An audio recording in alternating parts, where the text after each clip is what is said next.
আজ শেয়ার করছি garden fresh mulberry jam. একদম ঘরোয়া উপায়, ভীষণ মজার এই জ্যামটা আপনারা ব্রেডে স্প্রেড করে খেতে পারবেন, কেকে মালবেরি এক্সট্র্যাক্ট হিসেবে ইউজ করতে পারবেন, শরবত করে খেতে পারবেন, মালবেরি ফ্লেভারের যে কোনো খাবার বানালে এটাকে এক্সট্র্যাক্ট হিসেবে ইউজ করতে পারবেন, ইভেন কেকের ক্রিমের মধ্যে মালবেরি এক্সট্র্যাক্ট হিসেবে ইউজ করতে পারবেন। কালার ফ্লেভার দুটোই হবে দুর্দান্ত। এমনিতেও খেতে পারেন, ভীষণ মজার আর একদম ন্যাচারাল। তো চলুন দেখে নিই কীভাবে আমি এই মালবেরির এক্সট্র্যাক্টটা বানিয়েছি। জ্যামও বলা যেতে পারে, আবার শরবতের এক্সট্র্যাক্টও বলা যেতে পারে। চলুন দেখে নিই। আমি আগে গাছ থেকে একদম ফ্রেশ মালবেরি কালেক্ট করেছি। একটু কালো দেখে কালেক্ট করতে হবে, এতে টেস্ট ভালো আসবে। টকের পরিমাণ কম চাইলে কালো কালো মালবেরিগুলো সিলেক্ট করতে হবে। তো আমি গার্ডেন থেকে মালবেরিগুলো তুলে নিয়ে কিচেনে চলে আসলাম। এবার এগুলা থেকে ফ্রেশ মালবেরিগুলোকে আলাদা করেছি আর এর বোটাগুলোকে ছাড়িয়ে নিয়েছি।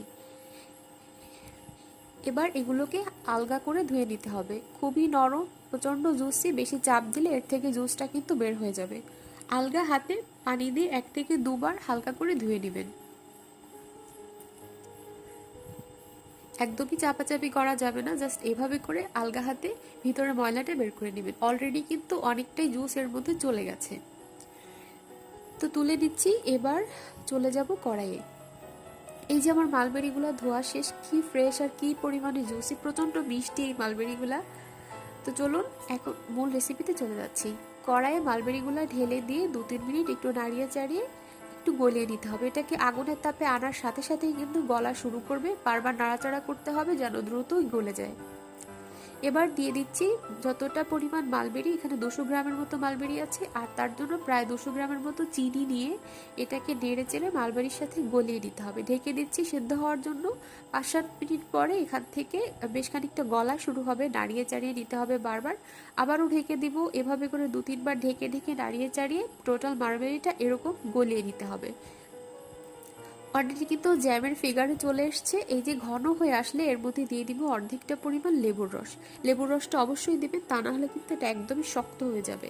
তো জেলের কনসিস্টেন্সিটা আনার জন্য লেবুর রস খুবই গুরুত্বপূর্ণ, আর এটা কিন্তু প্রিজারভেটিভের কাজও করে।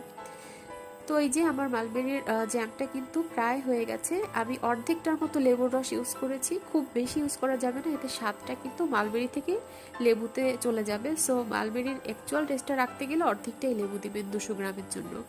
এবার নামিয়ে নিচ্ছি ঠান্ডা হওয়ার জন্য একটা বাটিতে। আস্তে আস্তে ঠান্ডা হলে এটা কিন্তু একদম ঘন হয়ে যাবে। তো ঘন হয়ে যাওয়ার আগেই আপনারা এটাকে একটা কাচের বয়ামে সংরক্ষণ করতে পারেন। আমি এটাকে দিয়ে শরবত করিয়ে দেখাচ্ছি। একটা গ্লাসে 1 গ্লাস পরিমাণ পানি নিয়ে তার মধ্যে আমি মালবেরিটার